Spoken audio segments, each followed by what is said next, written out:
হাসিনার বিরুদ্ধে চক্রান্তের পর্দাফাঁস করেছে বাংলাদেশের সংবাদ মাধ্যম। এই মুহূর্তে গোটা বিশ্বকে জানাচ্ছে রিপাবলিক বাংলা, জীবিত স্বামীকে মৃত বলে অভিযোগ। কুলসুম বেগম নামে এক মহিলার, পরে জানা যায় স্বামী মারাই যায়নি, স্বামী খুন হয়েছে। আওয়ামী লীগের হাতে খুনের অভিযোগ মহিলার, এবং তার জন্য শেখ হাসিনার বিরুদ্ধে এফআইআরও দায়ের করে দিয়েছে নতুন সরকার। অভিযোগ করা হয় শেখ হাসিনার বিরুদ্ধে, মানে শেখ হাসিনা গণভবনে বসে বসে বহু কিলোমিটার দূরে একজনকে মেরে দিল, আদপে সে মারাই যায়নি। সম্প্রতি সুস্থ অবস্থায় ফেলেন মহিলার স্বামী বেঁচে রয়েছে। মহিলার স্বামীর নাম আল আমিন। তার যদি প্রতিক্রিয়া, জীবিত অবস্থায় তার প্রতিক্রিয়া যদি শুনতে পারি, একবার পিসিআরকে বলবো শোনাতে। মামলা 3 মাস পরে থানায় হাজিরা মৃত স্বামীর। সার্কাস চলছে বাংলাদেশে, দেখুন সার্কাস দেখুন। স্ত্রীর বিরুদ্ধে মিথ্যা মামলার অভিযোগ স্বামীর, আর স্বামী তাকে মারাই হয়নি, তাকে খুনই করা হয়নি, তাকে নাকি শেখ হাসিনা মেরে দিয়েছে। সে ড্যাং ড্যাং করে জীবিত অবস্থায় থানার সামনে আসেন এবং বলেন আমি জীবিত আছি ভাই। শুনুন, সেই আমরা তার প্রতিক্রিয়া শোনাবো, কিন্তু এই মুহূর্তে যে ব্রেকিং নিউজ আপনাদেরকে শোনাচ্ছি,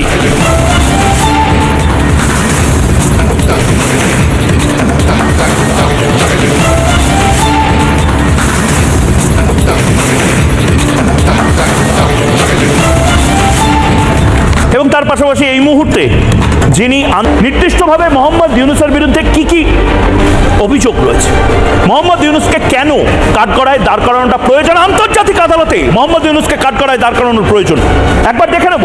শেখ হাসিনাকে যদি দাঁড় করানো যায়, শেখ হাসিনার বিরুদ্ধে যদি অভিযোগগুলো থাকে, মোহাম্মদ ইউনূসের বিরুদ্ধে কেন থাকবে না? মোহাম্মদ ইউনূস তো এই সমস্ত কিছু করেছেন বলে বাংলাদেশের মানুষ বলছেন। মোহাম্মদ ইউনূস করেছেন কি করেননি লিখুন, শেয়ার করুন। এই মুহূর্তে সারা বিশ্ব থেকে যারা ময়ূককে দেখছেন, সংখ্যালঘু হিন্দু, খ্রিস্টান, বৌদ্ধ গণহত্যার অভিযোগ হয়েছে কি নেই, হ্যাঁ কি না বলুন। দ্বিতীয়, পুলিশ কর্মীদের নির্মম হত্যার অভিযোগ কারা করেছে? যারা করেছে তাদের মাথার উপরে এখন মোহাম্মদ ইউনূস বসে রয়েছেন। মানবতা বিরোধী অপরাধের অভিযোগ, human rights council, human rights commission, human rights activist, তারা কোথায়? তারা দেখতে পাচ্ছে না বাংলাদেশে কি হচ্ছে? মহিলাদের ধর্ষণের অভিযোগ, একের পর এক অভিযোগ। সেই অভিযোগগুলো প্রমাণিত হলে মোহাম্মদ ইউনূসের কি সরকারে থাকা উচিত? দেশ ছাড়তে বাধ্য করার অভিযোগ, একের পর এক নেতা কর্মী, প্রধানমন্ত্রী শেখ হাসিনা, তাকে দেশ ছাড়তে বাধ্য করা হয়েছে। দেশের সম্পদ নষ্ট করার অভিযোগ, কোটি কোটি টাকার সম্পদ নষ্ট হয়েছে, এবং সেটা বুক চিতিয়ে চোখে চোখ রেখে তারা বলার চেষ্টা করছে আমরা মেট্রো পুড়িয়েছি, আমরা পুলিশ মেরেছি, আমরা গণহত্যা করেছি, এবং এই সমস্ত কিছু করেছি আমরা কারণ অত বড় বিপ্লবের প্রয়োজনীয়তা ছিল গণহত্যা। এটা কেউ বলতে পারে? কোন বিপ্লবে গণহত্যা হয়? বিপ্লব স্বতঃস্ফূর্ত হয়, বিপ্লব ঠান্ডা মাথায় ষড়যন্ত্র করে হয় না। মোহাম্মদ ইউনূস আমেরিকায় দাঁড়িয়ে বলেছেন ষড়যন্ত্র করে ঠান্ডা মাথায় এই কনস্পিরেসিটা করা হয়েছে শেখ হাসিনার সরকারকে ফেলার জন্য। তার মানে এটা ষড়যন্ত্র, এটা বিপ্লব নয়। মোহাম্মদ ইউনূস আসলে যে কাজটা কঙ্গোতে হয়েছে, যে কাজটা উগান্ডাতে হয়েছে, যে কাজটা বিভিন্ন দেশের ডিক্টেটররা করেছেন, সেটাই মোহাম্মদ ইউনূস তার মানে করেছেন। বাংলার মানুষ জবাব চায়।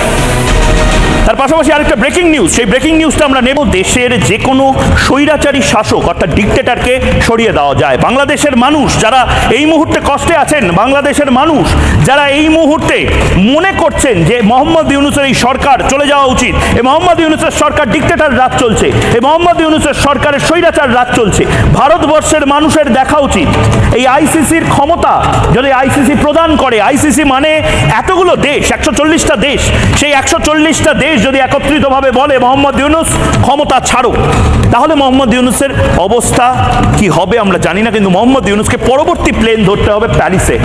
ICC, international court of justice, এবং ইন্টারন্যাশনাল ক্রিমিনাল কোর্ট কি একবার দেখাবো।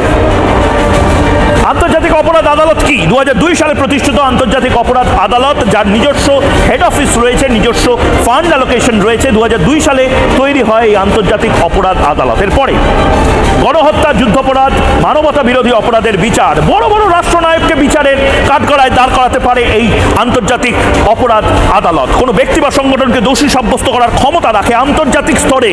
ভাবুন, কেউ পার পাবে না, যত বড়ই ডিক্টেটর হোক, তার মোহাম্মদ ইউনুস হোক বা মুয়াম্মার গাদ্দাফি হোক বা সাদ্দাম হুসেন, আন্তর্জাতিক আদালতে তার বিরুদ্ধে গ্রেপ্তারি পরোয়ানা জারি করার ক্ষমতা রয়েছে আইসিসির। অপরাধীকে ধরা বা সাজা কার্যকর করার ক্ষমতা নেই আন্তর্জাতিক আদালতের, অর্থাৎ সে দেশের বাহিনী, নিজস্ব বাহিনী না থাকায় সাজা দিতে অক্ষম আন্তর্জাতিক অপরাধ আদালত। কিন্তু তার পাশাপাশি সংশ্লিষ্ট দেশগুলিকে সাজা দিতে আহ্বান জানানো হয়। অর্থাৎ বাংলাদেশের সরকার যদি এই মুহূর্তে মনে করে মোহাম্মদ ইউনুসকে সাজা দেবে, ভারতের সেনাবাহিনী, বাংলাদেশের সেনাবাহিনী, সারা পৃথিবীর সেনাবাহিনী যারা আইসিসির অন্তর্ভুক্ত থাকতে পারে বা যদি তাদেরকে একত্রিত করা যায়, মোহাম্মদ ইউনুসের মতন স্বৈরাচারী, যারা বারবার বলা হচ্ছে স্বৈরাচারী কাজকর্ম করছেন মোহাম্মদ ইউনুস, সেটা খুব সহজে মোহাম্মদ ইউনুসের বিরুদ্ধে ব্যবস্থা নেওয়া যায়।